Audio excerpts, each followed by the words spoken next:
നമസ്തേ, പുതിയൊരു അധ്യായത്തിലേക്ക് ഹൃദ്യമായ സ്വാഗതം. ഇന്ന് ഞാൻ ഒരു ദിവ്യ ഔഷധ സസ്യത്തെക്കുറിച്ച് പരിചയപ്പെടുത്താനാണ് ഇന്നത്തെ വീഡിയോ. മറ്റൊന്നുമല്ല, നമുക്ക് ശ്വാസമുട്ടൽ അതായത് കഫം വന്ന് അടയുന്ന സമയത്തൊക്കെ കഫം പുറന്തള്ളാൻ വേണ്ടി നമ്മൾ പലതരം മെഡിസിൻസ് ഉപയോഗിക്കാറുണ്ട്. എന്നാൽ പഴമക്കാർ ഉപയോഗിച്ചിരുന്ന ഒരു നാട്ട് ഔഷധ സസ്യമാണെന്ന് ഞാൻ പരിചയപ്പെടുത്തുന്നത്.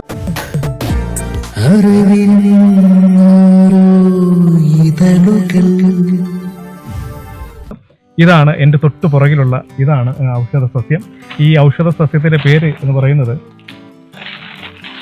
ആടലോടകം എന്ന് പറയുന്നുണ്ട്. ഈ ആടലോടകം ഇത് ചെറുതാണ് ഏറ്റവും ബെറ്റർ ആയിട്ടുള്ളത്.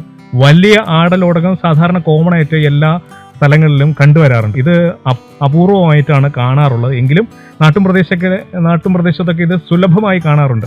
ഇതെന്താ ചെയ്യേണ്ടതെന്ന് വെച്ചാൽ ഇതെടുത്ത് അതിന് ശേഷം വാട്ടിപ്പിഴിഞ്ഞ് നീരെടുത്ത്, അതായത് സ്വരരസം എടുത്തതിന് ശേഷം വെറും വയറ്റിൽ രാവിലെ കഴിക്കുക. ഒരു ടീസ്പൂണോ അല്ലെങ്കിൽ 1-2 ടീസ്പൂണ് രാവിലെ വെറും വയറ്റിലേക്ക് കഴിക്കുക എന്നുള്ളതാണ്. കഴിച്ചു കഴിഞ്ഞാൽ നിങ്ങളുടെ ശരീരത്തിനുള്ളിലുള്ള കഫങ്ങളൊക്കെ പുറന്തള്ളാൻ വളരെയേറെ സഹായിക്കും. നമ്മൾ കഴിക്കുന്നതിന് മുമ്പേ ആദ്യം വയറൊന്ന് ഇളക്കുക. വയറിളക്കിയിട്ട് വേണം ഈ മരുന്ന് ഔഷധ സേവ തുടങ്ങാൻ. മറ്റൊരു ഔഷധ സസ്യവുമായി നമുക്ക് അടുത്ത വീഡിയോയിലൂടെ വീണ്ടും കാണാം. അതുവരെ ഗുഡ്.